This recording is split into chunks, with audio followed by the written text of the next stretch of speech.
Français de Paris ou français de Toulouse? Quelles sont les différences d'accent entre les deux?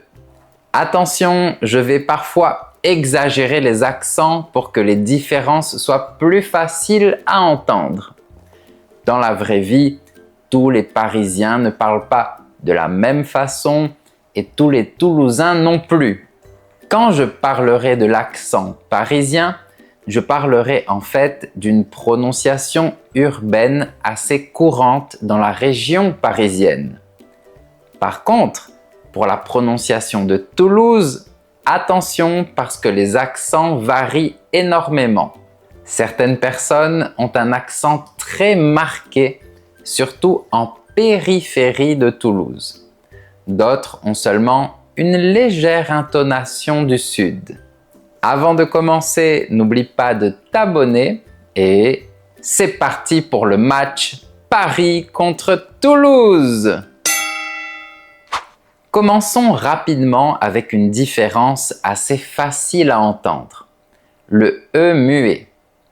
En français, la lettre E peut correspondre à un petit son, comme dans les mots le, petit ou demain.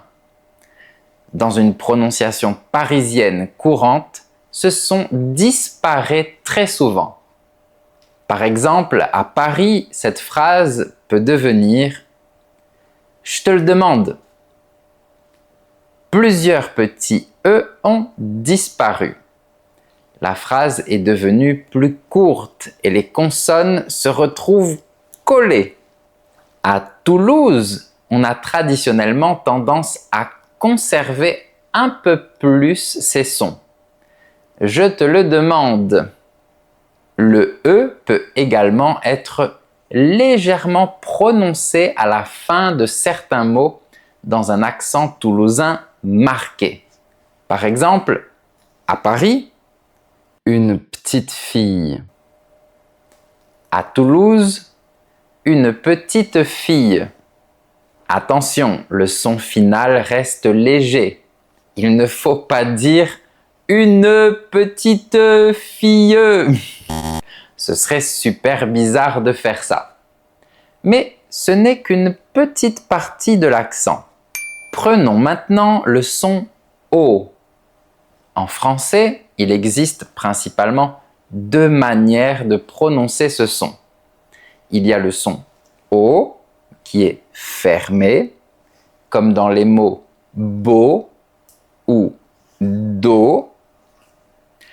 Et il y a le son O, plus ouvert, comme dans les mots porte ou pomme. La bouche est un peu plus ouverte. Maintenant, regarde ce mot. Dans une prononciation plus parisienne, le son est fermé.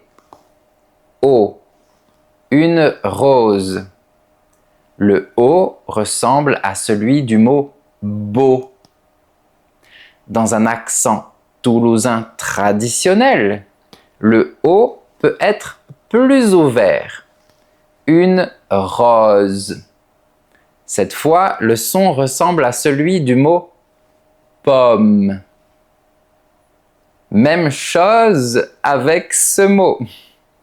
À Paris, on dit une chose, mais à Toulouse, on dit une chose.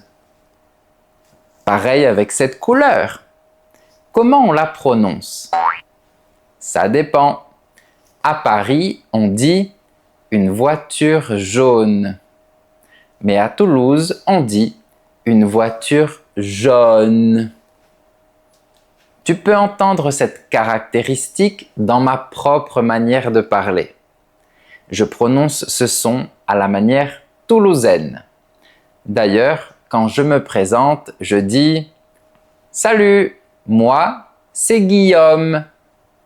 Mais les Parisiens m'appellent Guillaume. C'est juste une petite différence d'accent qui ne pose aucun problème de compréhension. Et tu peux choisir la manière de prononcer que tu préfères. D'ailleurs, si tu comprends mes explications et que tu aimes ma manière d'enseigner, j'ai une méthode en ligne pour t'aider. Le français clair avec Guillaume. Tu progresseras du niveau débutant jusqu'au niveau B2 avec des explications simples et claires, du vocabulaire, de la grammaire et de nombreux exercices corrigés. Tu trouveras toutes les informations sur mon site professeurfrançais.com.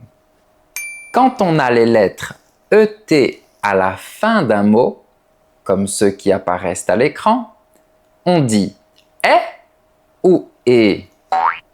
Ça dépend de l'endroit. À Paris, on dira plutôt « est ». Jouet, poulet, filet, avec la bouche plus ouverte. Mais à Toulouse, on dira plutôt « et ». Jouet, poulet, filet, juste avec un sourire. Par contre, attention au mot « et » qui sert à lier deux parties ou à ajouter quelque chose, car il se prononce « et » dans toute la France. On dit « toi et moi », du pain et du fromage. Pour ce mot, pas de problème. Mais pour le verbe « être », à Paris, il y a un changement important. Écoute bien. À Paris, on dit « il est content ». Le verbe est prononcé de façon ouverte. À Toulouse et dans de nombreuses autres villes, on dit « il est content ». C'est juste un sourire. Donc, à Toulouse, on ne fait pas de différence entre le verbe « être » et la conjonction de coordination « et ». Très souvent, il se passe la même chose avec les lettres A et I, l'une à côté de l'autre. Par exemple, pour la première personne du verbe « avoir » au présent de l'indicatif, les Parisiens diront « j'ai », mais les Toulousains diront « j'ai ». Cette différence de prononciation concerne aussi très souvent les terminaisons de l'imparfait. Par exemple, dans une prononciation parisienne, si on prend le verbe « manger », voilà comment on dit. Je mangeais, tu mangeais, il, elle, on mangeait, nous mangions, vous mangiez, il, elle mangeait. Mais à Toulouse, on dit « je mangeais », « tu mangeais », « il, elle, on mangeait », « nous mangions », « vous mangiez », « il, elle mangeait ». Je vais te donner un exemple de phrase. À Paris, quand j'étais petit, je mangeais beaucoup de poulet et je jouais avec plein d'objets. À Toulouse, quand j'étais petit, je mangeais beaucoup de poulet et je jouais avec plein d'objets. Tu peux entendre que les sons « est » sont devenus des sons « et ». Est-ce que tu arrives à entendre cette différence entre « est » et « et ». Si cette comparaison t'aide à mieux comprendre le français parlé, mets un j'aime à cette vidéo. Mais on va continuer à apprendre des choses en français ou en français. Cette différence de prononciation, est et est, a une conséquence très intéressante sur les conjugaisons au futur simple et au conditionnel. Prenons le verbe finir comme exemple. Fais attention parce que les choses se compliquent. On va regarder uniquement la première personne. À Paris, pour le futur simple, on dit « je finirai ». C'est juste un sourire. Pour le conditionnel, à Paris, on dit « je finirai ». Donc, il y a deux prononciations différentes. À Toulouse, c'est beaucoup plus facile. Pour le futur, comme pour le conditionnel présent, on dira « je finirai », avec un léger sourire. Donc, à Toulouse et dans de nombreux endroits dans le sud de la France, on ne fait pas de différence quand on prononce « je finirai » au futur et « je finirai » au conditionnel. Et tu vas me dire qu'on pourrait confondre les deux. Mais non, parce que dans le contexte et avec l'intonation, on comprend toujours. Regarde. Par exemple, demain, je finirai mon devoir. C'est demain, donc c'est le futur simple. Si j'avais le temps, je finirai mon devoir. C'est une hypothèse, donc on a le conditionnel. Cette absence de différence peut surprendre les personnes qui ont appris qu'il fallait absolument prononcer le futur avec « et » et le conditionnel avec « est ». En réalité, même en dehors de Toulouse, beaucoup de Français ne font pas toujours cette distinction. C'est important pour ta compréhension orale. Passons maintenant aux voyelles nasales. Dans des mots comme demain, pain ou vin, une partie de l'air passe par le nez. Dans le français associé à Paris, la voyelle nasale paraît souvent assez compacte et directe. Demain, pain, vin. Dans certaines prononciations de Toulouse et du sud-ouest et à Marseille également, ces mots sont parfois prononcés un peu différemment. Attention, j'ai dit parfois. Certaines personnes disent demain, pain et vin, comme si on avait un petit G à la fin. Écoute bien la différence. À Paris, demain, je vais acheter du pain et du vin. À Toulouse, demain, je vais acheter du pain et du vin. Ici, j'exagère volontairement. Dans une conversation réelle, l'effet peut être beaucoup plus discret. Et si tu fais bien attention, tu remarqueras qu'il y a une différence de musicalité également. L'accent toulousain est plus chantant. Ça signifie que la voix peut monter et descendre d'une manière plus perceptible. Je vais répéter la phrase.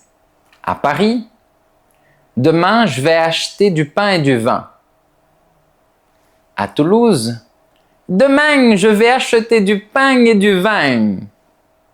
Tu vois, il y a un vrai rythme, comme pour la musique. Ah, et il y a un mot qui est souvent prononcé différemment dans la région toulousaine.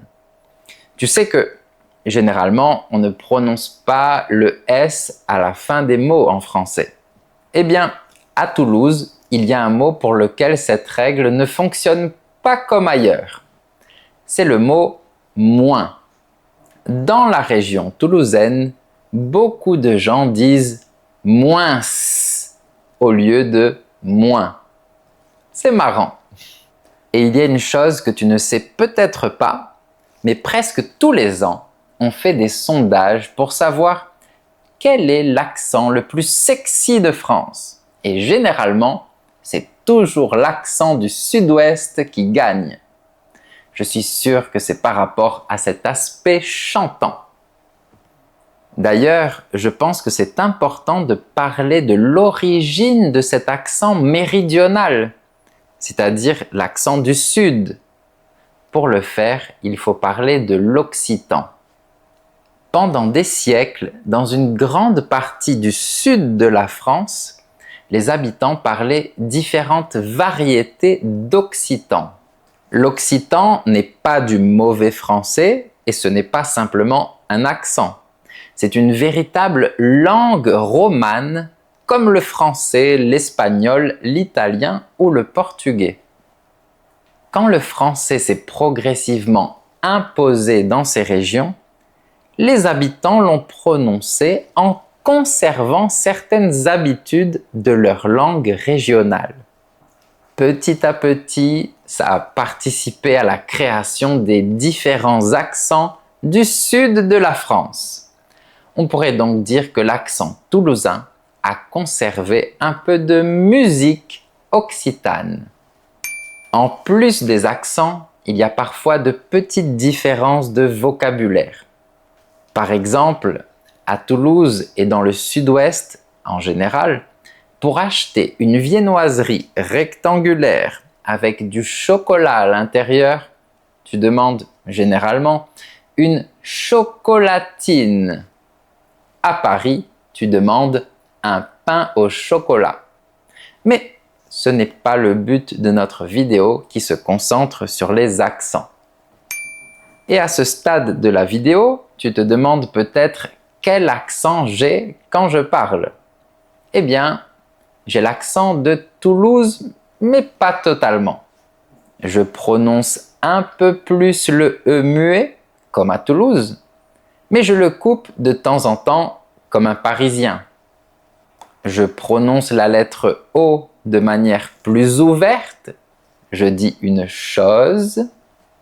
Pour les lettres AI et ET, je fais juste un sourire. Je dis « j'ai acheté un bouquet de fleurs ». Par contre, je ne dis pas le pain ou le vin et je ne dis pas non plus moins, même si j'habite à Toulouse. En fait, comme je suis professeur, mon accent est assez neutre parce que j'articule beaucoup. En plus, comme je l'ai dit au début de la vidéo, généralement, l'accent du sud est plus fort à la campagne, en périphérie. Parce que dans les grandes villes, il y a des gens de toute la France qui se croisent et qui mélangent leurs accents. La langue est vivante et elle circule. Mais quel accent choisir pour parler français?